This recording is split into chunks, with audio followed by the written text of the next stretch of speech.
Berbagai macam apa tuh namanya jalan spiritual begitu Kang Abu ya. Ya, Pertama yang harus dilakukan itu biasanya kan mengenal diri sendiri gitu ya, mengenal jati diri gitu.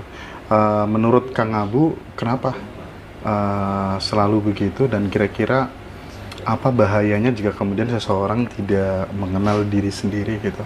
oke. Jadi mungkin kita bicara dalam konteks si jati diri dulu gitu ya. Nah, kita akan bicara dalam beberapa fase kali ya, Mas Hendra. Ini santai kan ya, Iya, pokoknya ya. santai Mas.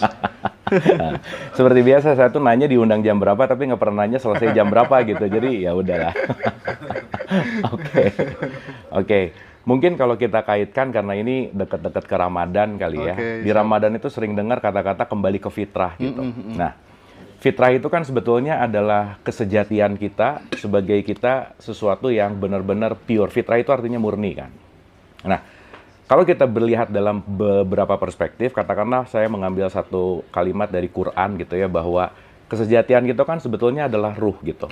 Atau mungkin perspektif Western juga banyak yang sudah mengatakan bahwa kita ini sebetulnya adalah spiritual being yang lagi menjadi atau lagi belajar tentang human experience. Itu artinya kita ini makhluk spiritual yang sedang belajar menjadi manusia dalam perspektif ini gitu. Nah, jadi kalau kita mulai menyadari bahwa kalau kita bicara dalam kesejatian kita, nah kita ini adalah sang spiritual yang lagi dibungkus oleh banyak kulit lah gitu kira-kira. Nah jadi nanti kalau yang paling dalamnya itu namanya ruh, di luar ruh itu nanti ada jiwa, di luar jiwa itu nanti ada jasad gitu. Nah, kenapa kita penting untuk mengenal jati diri? Karena kalau kita berputar-putar di wilayah jasad, kita akan banyak berputar-putar di wilayah topeng gitu. Karena mau nggak mau, begitu kita lahir, kita ini sudah dimasukkan program-program dari eksternal atau dari dunia luar gitu. Jadi lingkungan menginstal program ke kita yang akhirnya kita keluar dari kesejatian gitu. Makanya kita jadi punya identitas, Mas.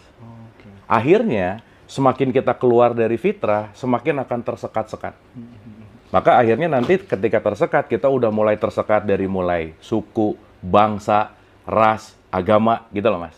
Akhirnya saya ngelihat Mas Hendra tuh, Mas Hendra orang mana, saya bisa merendahkan tuh gitu. Jadi semakin kita keluar dari jati diri, semakin akan banyak ketersekatan itu gitu.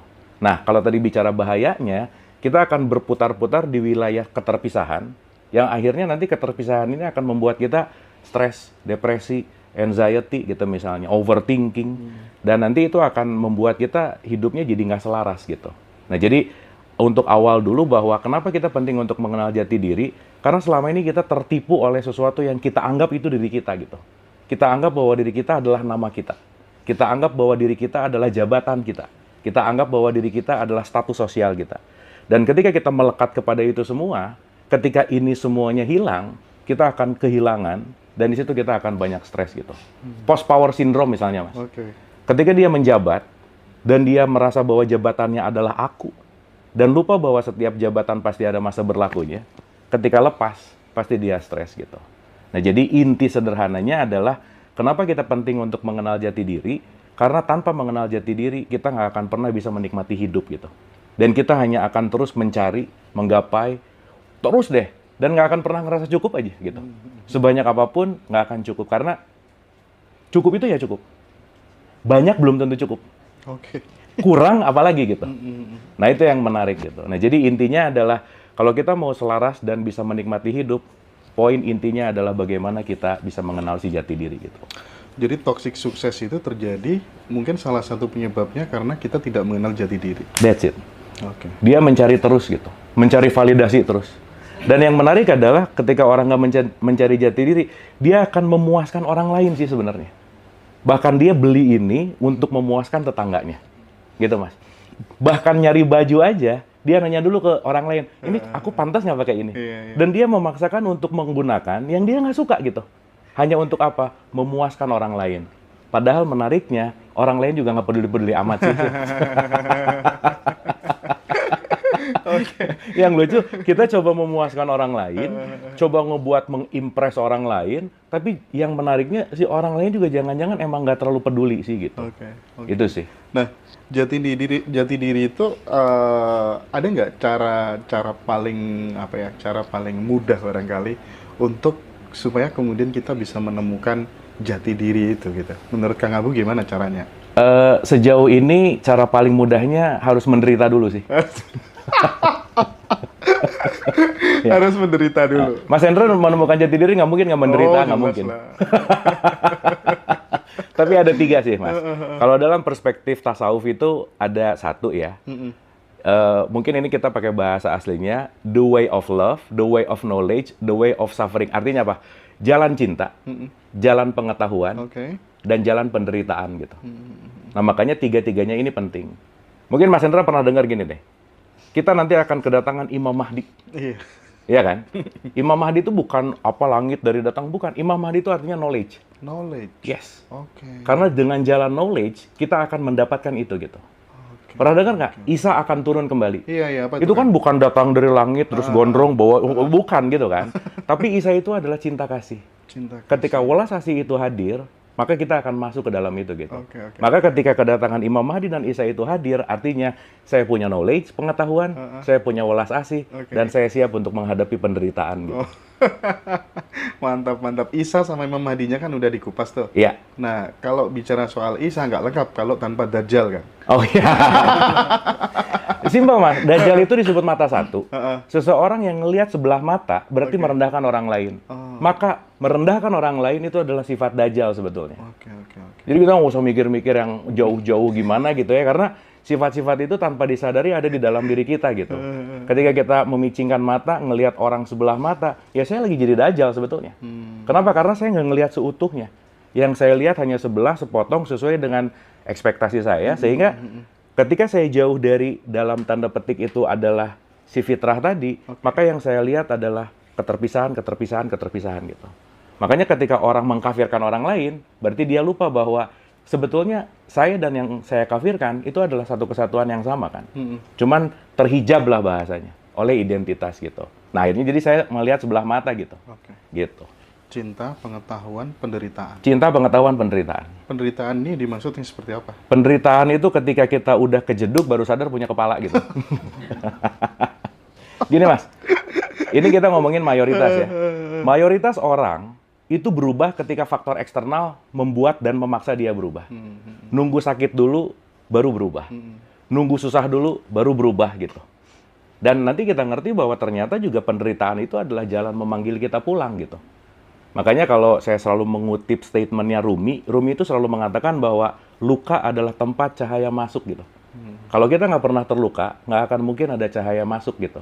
Nah artinya, kalau kita sedang terpuruk lah, sedang mengalami down gitu ya, lagi ngalamin sesuatu hal yang buruk, sebetulnya itu undangan Tuhan untuk kembali sih sebenarnya.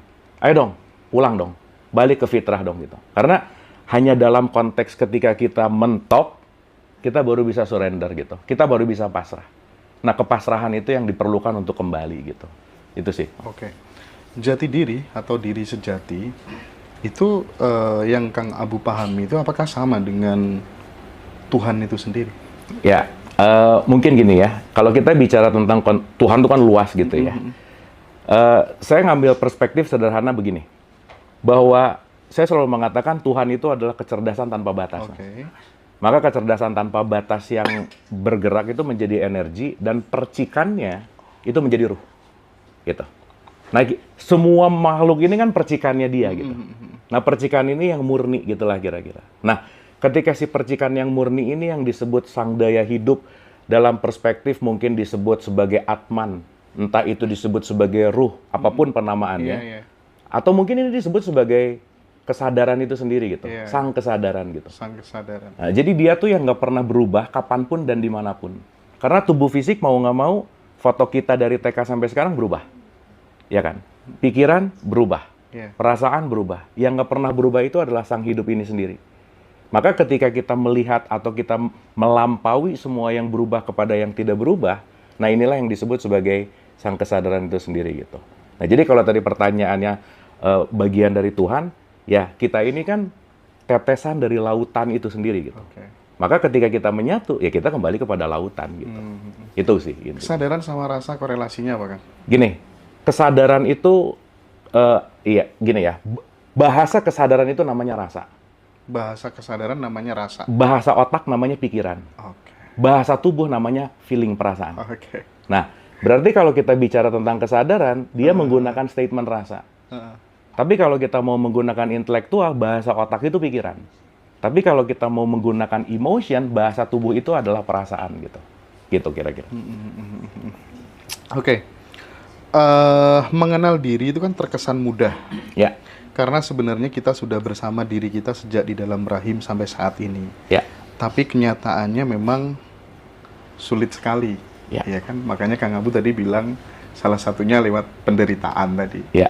Iya. Dan pada saat yang jadi masalah sekarang gini Kang, dalam rangka untuk mengenal diri yang sejati khususnya gitu. Masyarakat gitu, secara kolektif gitu dihadapkan dengan berbagai macam spiritual trap. Ya kan? Guru-guru spiritual yang memanfaatkan murid-muridnya. Jebakan Batman spiritual lah ya. Luar biasa itu. Ya. Lebih ngeri ketimbang religion sendiri. Iya kan?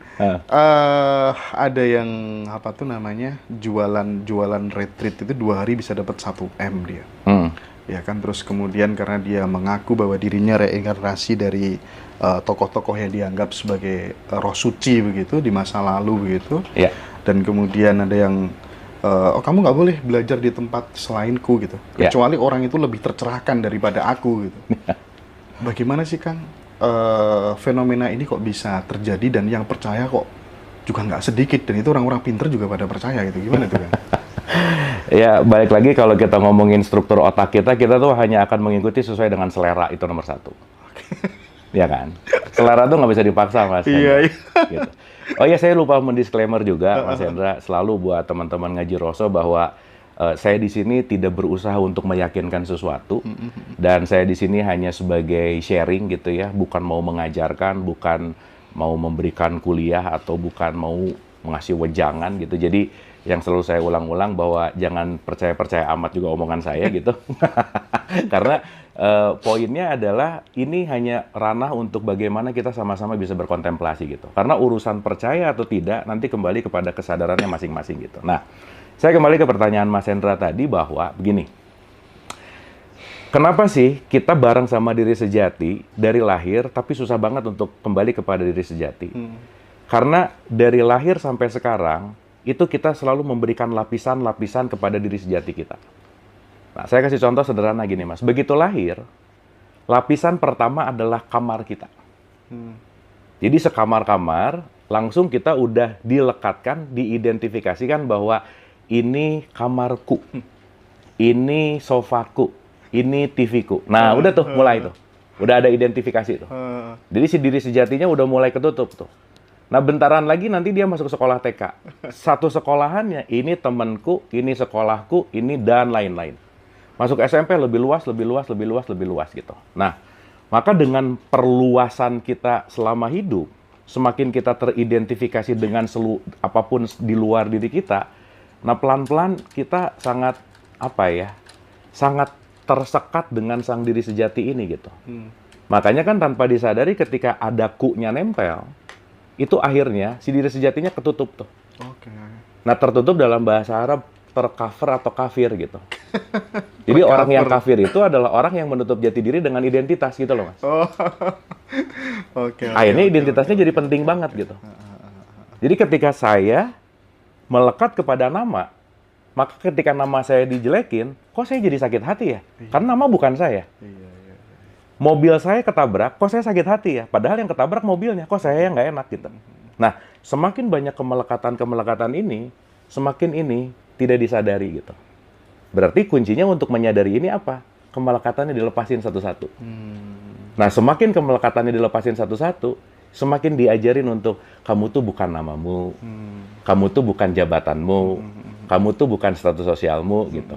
Nah, maka kenapa dalam tanda petik si penderitaan itu selalu menjadi jalan terbaik untuk menuju kepada diri sejati gitu. Itu sih, Mas. Poinnya ada di. Nah, balik ke guru tadi gitu ya. Nah, sekarang kan ya balik lagi ya, gimana ya bahasanya ya. Aduh, gini. Untuk ngomongin itu tuh menarik gitu ya. kita tuh sangat terpapar oleh figur otoritas, Mas Hendra. Iya, benar. Mau nggak mau. Jadi kalau orang udah punya image dan punya figur otoritas mau nggak mau itu akan membuat kita menjadi amazed gitu. Apalagi dengan, maaf ya, mungkin masyarakat kita senang sekali dengan sesuatu yang bentuknya mystical misalnya.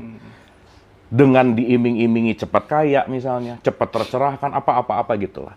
Jadi shortcut itu selalu menjadi jurus untuk masuk ke dalam sebuah, katakanlah, mau itu disebut perguruan atau apapun gitu ya kira-kira. Nah, akhirnya ketika kita terjebak untuk mencari sesuatu, terjebak untuk menuju sesuatu, dalam tanda petik itu kita bicara shortcut, nah itu biasanya yang menjadi jebakan Batman gitu. Dan ya saya selalu mengatakan gini, Mas, mungkin saya pinjam dari tradisi Christianity itu kalimatnya Imago Dei, the image of God. Guru itu bisa menjadi sosok sebagai quote and quote ya, dia ini adalah cahaya gitu. Dan kita harus ingat, Mas, guru itu artinya cahaya, bukan orangnya. Tapi cahaya yang dititipin di orangnya gitu. Nah, yang menarik ketika, ya namanya juga manusia ya, apapun itu gitu, manusia tetap masih punya ego gitu. Nah, bisa jadi mungkin orang ini asalnya cahaya yang disebarkan, tapi muridnya banyak, cahayanya ketutup nih. Gitu. Sehingga ketika muridnya, pengikutnya makin banyak, cahayanya jadi redup, yang penting dia memiliki komunitas, memiliki kekuatan yang akhirnya apa? Ya mengumpulkan massa gitu. Nah, yang menarik sekarang kalau ngomongin jebakan spiritual, ya memang menarik sih. Kenapa? Karena lucu gitu. Maaf ya, ada orang katakanlah di wilayah religion, sorry, saya udah ada di spiritual gitu. Tapi begitu masuk ke spiritual, katakanlah masuk ke tarekat, tapi lucunya, di mana intinya adalah tauhid atau bersatu, kok jadi ngerasa tarekat saya lebih baik dari tarekatnya dia gitu. Kan menarik gitu, Mas Hendra. Betul. Jadi sekarang pertanyaannya adalah, ini sebenarnya sama-sama aja sih dalam tanda petik permasalahannya. Cuman levelnya aja makin atas tuh makin tipis. Betul. Makin nggak kelihatan gitu. Jadi kalau di level syariat, yang berantem tuh cuman gara gini sama gini. Kelihatan tuh. Kunut nggak kunut, kelihatan. Makin kesini makin nggak kelihatan, Mas. Karena makin bicara dalam konteks mau ngomongin energi lah, mau ngomongin lebih apa. tipis ya. Lebih tipis banget gitu. Nah makanya penting banget untuk berhati-hati dalam wilayah itu gitu. Tetapi apapun perjalanan kita ke level apapun, itu udah bagian dari kurikulum kita sih. Kita penting untuk melalui jalur itu gitu. Tapi jangan sampai terlena gitu. Karena maaf ya, saya selalu menggunakan analogi bahwa ketika orang terjebak dalam sebuah tarekat misalnya, atau dalam sebuah perkumpulan, itu kayak terjebak di rumah kaca, Mas. Dia merasa enlightenment, tapi nggak bisa kemana-mana. Dikurung di situ gitu. Diulang lagi. Dan biasanya tipikalnya nanti ada 1, naik kelas 2, 2, 3. Oh ini nanti nggak diulang-ulang terus gitu. Dan itu nanti muter lagi, diulang-ulang terus muter lagi. Nah, jadi saya rasa penting banget untuk kita tetap, kalau pakai bahasanya eling gitu ya, eling lan waspodo gitu. Sadarilah bahwa guru itu bukan siapanya, tetapi cahayanya gitu. Dan dalam perspektif saya, pada akhirnya, siapapun yang kita temukan di luar sebagai guru, guru sejati kita tetap ada di dalam.